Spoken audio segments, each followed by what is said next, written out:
Assalamu alaikum. In today's video, we will be talking about the autonomic nervous system, the type of drugs, and the basic physiology, anatomy, and all of the pharmacology related to this system. For that, I would say please make sure to make good concept for this chapter specifically because it helps you a lot in the next chapter, especially CVS. So starting with that, first of all, you have to remember autonomic nervous system consists of the two parts. They are known as parasympathetic and sympathetic. Before moving on to the next thing, you have to remember that this ANS, autonomic nervous system, is part of the nervous system, okay, that includes the or controls the involuntary movements, okay. That involuntary movements can be of the GIT, and it also includes the change or the control of the heart rate, heartbeat, blood pressure. You are not controlling your blood pressure or your heart rate, it's being controlled automatically and involuntary, and it is happening involuntarily, ठीक है. Involuntary हो रहा है, ठीक है, इसमें आप खुद कुछ नहीं कर रहे. As compare to the somatic system, somatic system में आपने देखा था कि वॉलेंट्री हो रहा होता है, ठीक है. सोमेटिक सिस्टम में आप बेसिकली देखे होते हैं जो स्केलेटल मसल की मूवमेंट होती है, ठीक है, that is the voluntary and it is included in the somatic system. Whereas autonomic nervous system involuntary होता है, ठीक है. ऑटोमेटिक, इनवॉलेंट्री, इसके दो पार्ट्स हो गए, पैरासिम्पैथेटिक एंड सिम्पैथेटिक, ठीक है. सिम्पैथेटिक आपने बहुत ज़्यादा सुना होगा कि फ़ाइट और फ्लाइट में हो रहा होता है, फाइट और फ्लाइट में, ठीक हो गया. और पैरासिम्पैथेटिक जब बॉडी इज़ एट रेस्ट, ठीक है, यहाँ जब सो रहे होते हैं वाइल स्लीपिंग, ठीक है. अब इम्पॉर्टेंट बात क्या है कि एक जो पैरासिम्पैथेटिक है या सिम्पैथेटिक है ना, उसमें एक इम्पॉर्टेंट चीज़ आती है कि जो एक CNS होता है, सेंट्रल नर्वस सिस्टम और ऑर्गन, ठीक है. एक साइड पर ऑर्गन बता दे, एक सेंट्रल नर्वस सिस्टम आ रहा है, बीच में होता है गैंग्लिया. गैंग्लिया का बहुत इंपॉर्टेंट रोल होता है, वेदर इज सिंपैथेटिक या पैरासिम्पैथेटिक, तो गैंग्लिया का बहुत इंपॉर्टेंट रोल आता है, ठीक है. अब गैंग्लिया क्या चीज़ है, एक रिले स्टेशन है, ठीक है, या रेस्ट स्टेशन कह सकते हैं, ठीक है. जो भी सिग्नल्स आ रहे हैं सेंट्रल नर्वस सिस्टम से वो गैंग्लिया के ऊपर आके रेस्ट करती हैं और फिर गैंग्लिया से आगे जाती हैं ऑर्गन के पास, ठीक है. अब हमारे पास जो सिंपैथेटिक नर्वस सिस्टम है ना, सिंपैथेटिक का जो गैंग्लिया है that is present at the level of spinal cord, और वो निकल रहे होते हैं हमारे पास थोरैकोलम्बर से, ठीक है. थोरैकोलम्बर रीजन से सिंपैथेटिक के फाइबर्स निकल रहे होते हैं, ठीक है. सिंपैथेटिक हम दिखा सकते हैं, I will show you in the diagram, let me show you the diagram first. अच्छा, ये डायग्राम नज़र आ रही है, तो थोरैकोलम्बर सिंपैथेटिक वाले, ठीक है. अब हमारे पास ना गैंग्लिया, मैं बता रही थी कि ये supposingly this is my spinal cord और इसके साइड पे ना ये पैरावर्टिब्रल कॉलम है, इसको मैं दिखा दूँ, ये स्पाइनल कॉर्ड है, ठीक है. जो ये साइड वाले ना दिस इज़ द पैरावर्टिब्रल कॉलम, ठीक है, वर्टिब्रल कॉलम, ठीक है. अब जो ये पैरावर्टिब्रल कॉलम है ना, इधर यहाँ पर गैंग्लिया होंगे किसके, सिंपैथेटिक सिस्टम के, सही है, पैरावर्टिब्रल एरिया में, ठीक है. And sympathetic autonomic nervous system is present at the level of thoracolumbar, ठीक है, इतनी बात. और जो पैरासिम्पैथेटिक होता है वो कहाँ से निकल अराइज कर होते हैं, क्रेनियोसेक्रल, मतलब टॉप मोस्ट स्पाइनल कॉर्ड के लेवल से, देखो ना, क्रेनियोसेक्रल, ठीक हो गया. सेंट्रल नर्वस सिस्टम को बेशक देख लो, ठीक है, क्रेनियल लेवल से और सेक्रल बिल्कुल बॉटम वाले लेवल से, और थोरैकोलम्बर बीच वाले एरिया से सिंपैथेटिक वाले आ रहे होते हैं, ठीक है. इतनी बात समझ आ गई है.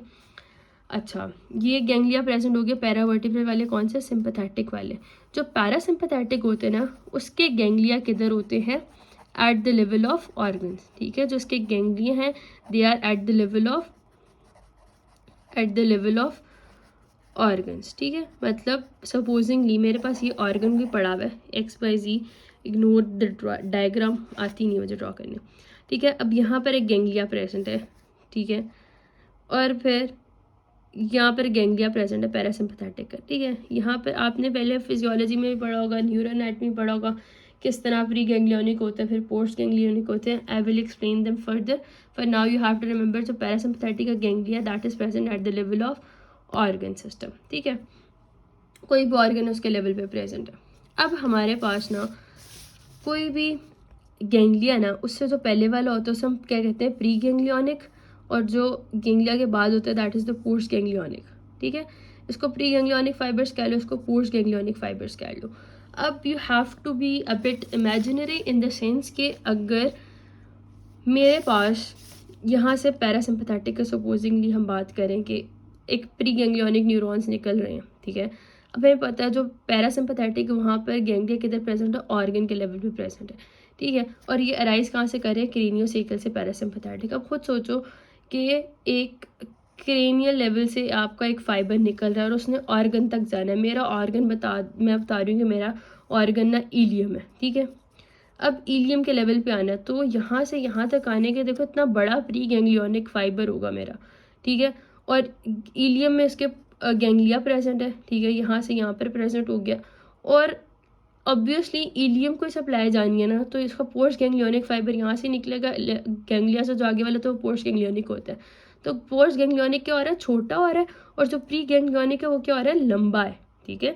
तो pre ganglionic fibres of the parasympathetic are large as compared to the post ganglionic and it is opposite for the sympathetic nervous system. sympathetic वाला खुद देखो कि हमारे पास ये डायग्राम ज़्यादा बेहतर है, ठीक है। थ्रैकोलम्बर रीजन से निकला और बिल्कुल स्पाइनल कॉर्ड का लेवल ना, उसके साथ ही तो ये गैंग्लियास के प्रेजेंट होते हैं। तो उसके प्री गैंग्लियोनिक क्या होंगे, छोटे होंगे, और जो पोस्ट गैंग्लियोनिक होंगे they will be really large, क्योंकि उन्होंने पैरावर्टिब्रल कॉलम से लेकर ऑर्गन तक जाना, तो पोस्ट गैंग्लियोनिक बहुत लंबे हो जाते हैं, ठीक है। अब हम रिसेप्टर्स की बात करते हैं। हमारे पास ना कुछ रिसेप्टर्स होते हैं जिस तरह के निकोटिनिक, ठीक है। उन निकोटिनिक में भी दो टाइप्स होती हैं। निकोटिनिक पहले लिख लेते हैं, ठीक है। निकोटिनिक में ना दो टाइप्स होती हैं, एक होते हैं एन सब एन और एक होते हैं, ये इसको आप ऐसे लिख सकते हैं, और दूसरे होते हैं एन सब एम, ठीक है।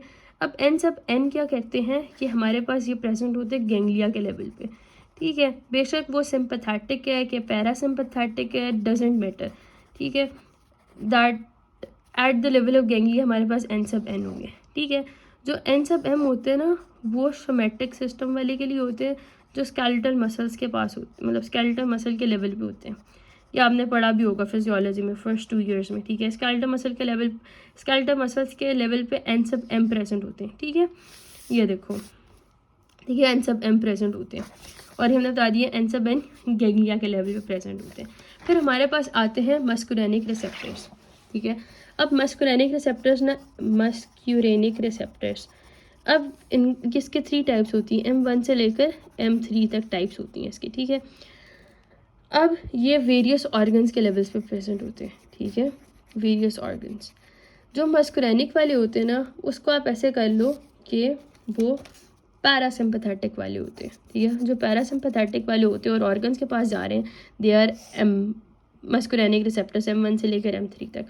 लेकिन जो सिंपथेटिक वाले होते हैं ना, ठीक है, ऑर्गन लेवल पे क्या प्रेजेंट होंगे, उनके एड्यूनो रिसेप्टर्स कहते हैं उनको, अल्फा और बीटा रिसेप्टर्स, ठीक है।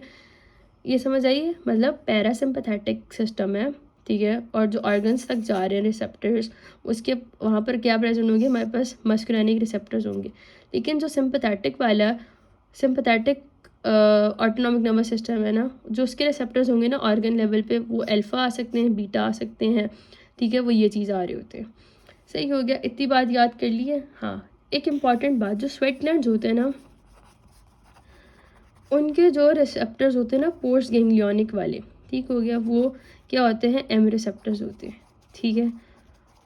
इतनी बात समझ आ गई है।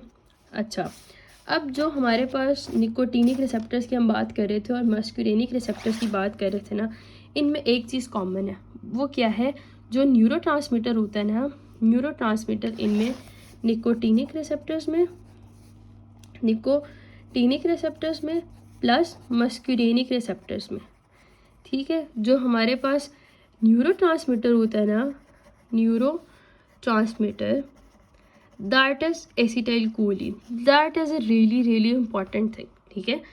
इधर कौन सा हमारे पास न्यूरोट्रांसमीटर आ रहा है, न्यूरोट्रांसमीटर बता रहा है कि जो ट्रांसमिशन होगी that is through the chemical substance known as acetylcholine, ठीक है। लेकिन जो एड्रेनोरिसेप्टर्स होते हैं, जो सिंपैथेटिक वाले होते हैं, यहाँ से क्या निकल रहे होते हैं, ये एपिनेफ्रीन, नॉर एपिनेफ्रीन और डोपामीन आ रही होती है, ठीक है। Epinephrine, dopamine plus nor epinephrine, ठीक है, नॉर एपिनेफ्रीन,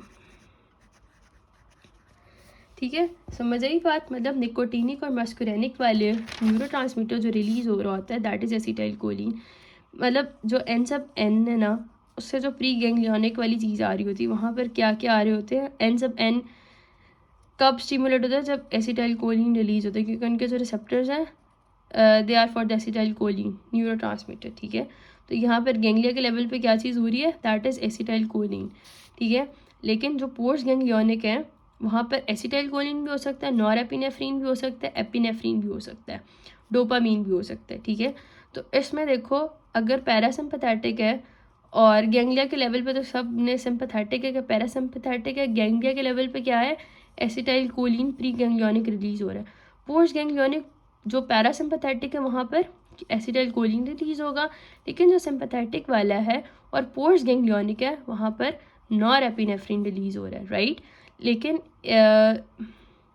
और जो स्वेट ग्लैंड्स है ना, वहाँ पर क्या रिलीज़ हो रहा है, एसिटाइलकोलिन रिलीज़ हो रहा है, वहाँ पर मस्कुरेनिक है, लेकिन स्वेट ग्लैंड सिंपैथेटिक इनोवेशन उनको हो रही होती है, ठीक है। और फिर बता रहे हैं कि एड्रीनो मेड्यूला से भी वो प्रेजेंट होता है ना, एन सब एन वाला एसिटाइल जो एड्रीनो मेड्यूला वो भी सिंपैथेटिक सप्लाई उसको आ रही होती है, ठीक है। और यहाँ पे भी आके एपिनेफ्रिन रिलीज़ हो रही होती है, वो फिर इन रिसेप्टर्स पे एक्ट कर रही होती है। I guess I made my point very clear, ठीक है। तो आपको ये रिसेप्टर्स बहुत बहुत बहुत अच्छे से समझ आने चाहिए कि ये कैसे एक्ट कर रहे होते हैं, ठीक है। अब हमारे पास